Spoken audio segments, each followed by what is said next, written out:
이사야서 2장부터 4장까지는 메시아 왕국이 올 것임을 말합니다.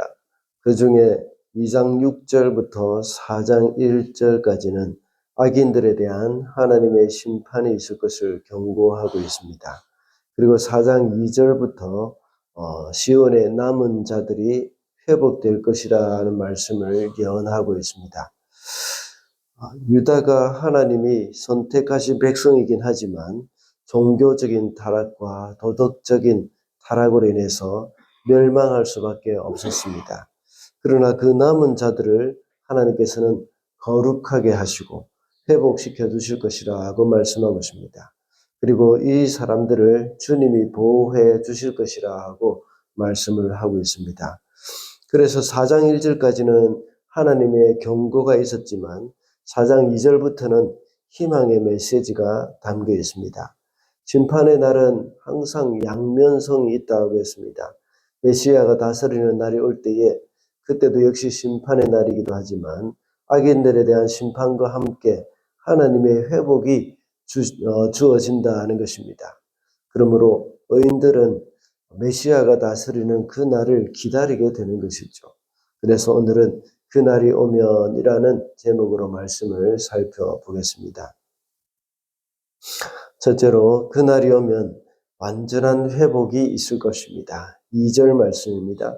그 날이 오면 주님께서 돋게 하신 싹이 아름다워지고 영화롭게 될 것이며 이스라엘 안에 살아남은 사람들에게는 그 땅의 열매가 자랑거리가 되고 영광이 될 것이다. 여기서 말하는 싹은 봄이 되면 돋아나는 그 새 싹을 가리키는 단어입니다. 그러나 여기서는 메시아를 가리킵니다. 선지자들은 항상 메시아에 대한 상징적인 표현으로 싹 또는 가지 그리고 또 줄기라고 말을 했습니다. 그리고 열매는 하나님 여호와께서 이 싹이신 메시아의 구속 사역을 통해서 성취하게 될 그 열매를 가리키는 것입니다. 그 열매는 구원받은 자들의 모임인 교회를 가리키는 말이 됩니다. 이 교회가 자랑거리가 되고 영광이 될 것이라는 말씀을 하고 있는 것입니다. 이 예언은 그리스도의 구속 사역으로 말미암아서 탄생된 교회를 통해서 실현이 되어집니다. 아직도 완전히 실현된 것은 아니지만 지금도 이루어지고 있는 중입니다. 그리고 나중에 종말이 되어서 예수님의 그 재림을 통해서 완전하게 성취가 될 것을 말씀을 하고 있는 것입니다. 지금까지 하나님은 범죄한 이스라엘의 심판을 경고하셨다고 했습니다. 그러나 이러한 하나님의 심판은 하나님의 백성들의 회복이 그 목적입니다. 하나님은 이스라엘을 멸망시켜 버리셨지만 그 멸망의 목적은 회복이라는 것입니다. 하나님은 이스라엘을 멸망시키시고 남겨두신 그 소수의 사람들을 통해서 다시 회복의 역사를 이루어 가시는 분이십니다. 때로는 하나님의 징계나 심판이 너무 가혹하다는 생각이 들 수도 있겠지만 그때마다 우리가 잊어서는 안 되는 것은 바로 그 징계의 목적입니다. 하나님이 우리를 징계하실 때는 그 징계를 통해서 다시 새롭게 하신다는 그런 목적이 있는 것이죠. 그것을 우리는 잊어서는 안 되겠습니다. 그래서 아무리 절망적인 상황이 온다고 하더라도 우리는 소망을 잃지 않아야 하는 겁니다. 그리고 그 징계로 인해서 더 온전한 성도로 세워져 갈 수 있을 줄로 믿습니다. 둘째로 그날이 오면 우리의 죄를 씻어 주실 것입니다. 4절 말씀입니다. 그리고 주님께서 딸 시온의 부정을 씻어 주시고 심판의 영과 불의 영을 보내셔서 예루살렘의 피를 말끔히 닦아 주실 것이다. 3절과 4절을 보면 예루살렘에 머물러 있는 자들이 거룩하다고 일컬어질 것이라고 했습니다.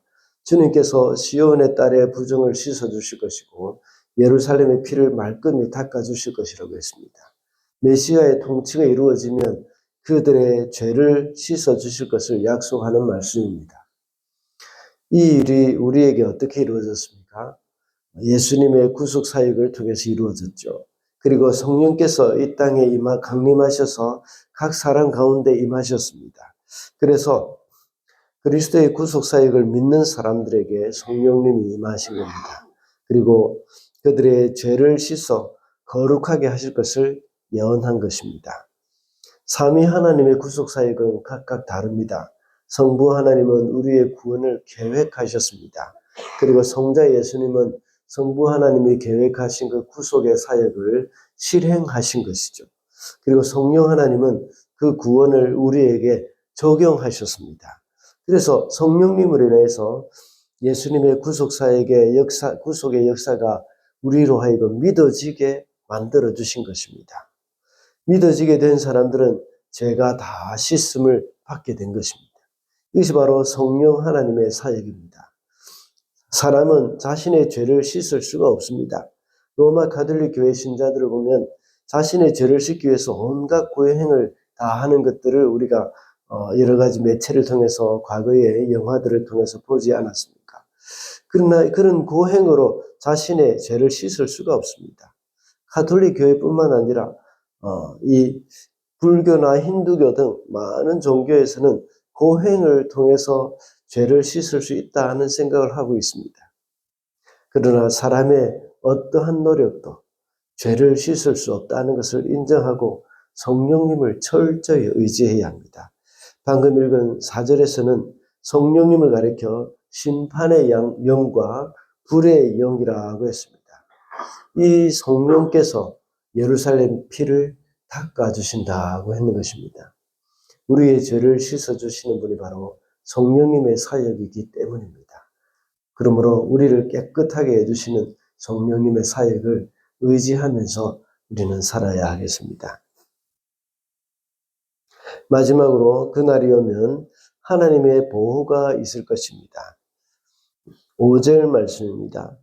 그런 다음에 주님께서는 시온산의 모든 지역과 거기에 모인 회중 위에 낮에는 연기와 구름을 만드시고 밤에는 타오르는 불길로 빛을 만드셔서 예루살렘을 닷집처럼 덮어서 보호하실 것이다.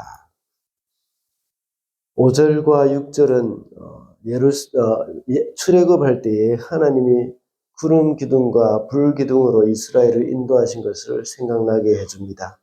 이스라엘 백성들이 이집트에서 탈출하여서 40년 동안 광야 생활을 할 때에 하나님이 그들과 동행해 주신 방법이죠. 광야의 그늘이 어디에 있겠습니까? 그러나 하나님은 낮에는 구름 기둥으로 햇빛으로부터 그들을 보호해 주셨습니다. 그리고 밤에는 사막의 차가운 한기를 불기둥으로 보호해 주셨습니다. 오늘 본문에 나오는 닷집이라는 말은 따로 만들어둔 작은 집을 가리키는 것이죠. 이것은 천장에 따로 만들어 놓은 집입니다. 중요한 사람들, 왕이나 이런 분들은 이런 사람들은 머리 위에 항상 이렇게 양상 같은 것들을 받쳐 놓는 것을 우리가 텔레비전이나 이런 것들을 통해서 보지 않았습니까? 그것과 같이 그 작은 집과 같이 만들어서 이렇게 그 위에다가 이렇게 덮어 놓는 겁니다. 얹어 놓는 것이죠. 그렇게 할 때에 이것이 이 여러 가지 햇빛이나 이런 것들로부터 보호하는 그런 역할을 하지 않습니까? 그것처럼 이제 하나님께서도 역시 이 불기둥과 구름 기둥으로 이스라엘 백성들 위에 덮어서 이렇게 보호하셨다는 것입니다. 메시아가 다스리게 될 그날이 오면 예루살렘을 이렇게 보호하시겠다고 말씀하고 있습니다. 이것은 신약의 교회를 가리켜서 예루살렘이라고 말을 하는 것이죠. 마지막 날 임하게 될 하나님의 심판의 때 하나님은 교회를 보호하신다는 것입니다. 성령께서 주님의 보혈로 덮어주셔서 이런 치명적인 위기와 심판으로부터 지켜주시고 보호해 주실 것입니다. 노아의 홍수 때에 방주 안에 있던 사람들은 모두가 보호를 받았습니다. 그와 같이 마지막 심판 때도 교회 안에 있는 사람들은 모두가 보호를 받을 수가 있게 되는 겁니다. 교회라는 그 공동체가 우리 하나님의 백성들 한 사람 한 사람을 모든 심판으로부터 보호해 준다는 것입니다. 하나님은 참 예루살렘인 교회를 보호하신다는 말이죠. 우리 성도들이 하나님의 보호하심 가운데 있기 위해서는 반드시 교회 공동체 안에 들어와야 한다는 것을 명심해야 하겠습니다. 그리고 성도는 교회 공동체를 떠나서는 안 됩니다. 그 교회 공동체를 떠나서는 하나님의 보호를 받을 수가 없습니다. 오래전에 설교한 적이 있었죠. 창세기 38장에 보면 유다가 아버지 야곱의 집을 떠나서 가나안 사람과 어울렸을 때에 그는 전혀 보호를 받지 못했고 심각한 타락 가운데 빠졌습니다. 족장 시대에는 야곱의 가족, 이 가족들이 곧 교회 공동체와 같습니다. 유다가 교회 공동체를 떠났을 때에는 심각한 위기 가운데 빠질 수밖에 없었다 하는 것을 우리가 보았지 않습니까? 교회 공동체를 우습게 보면 안 되죠.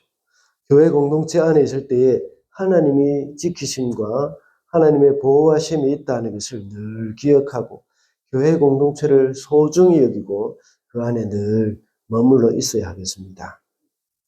말씀을 맺겠습니다. 오늘은 그날이 오면이라는 제목으로 말씀을 살펴봤습니다. 그날이 오면 완전한 회복이 있을 것이고 우리의 죄를 씻어 주실 것이라고 했습니다. 그리고 그날이 오면 하나님의 보호가 있을 것이라고 했습니다. 우리 삶에서 그날은 언제일까요? 바로 그것은 주님이 다시 오시는 그때를 가리킵니다. 주님의 완전한 다스림이 이루어질 그 날을 바라보면서 살아가는 저와 여러분이 되시기를 바랍니다.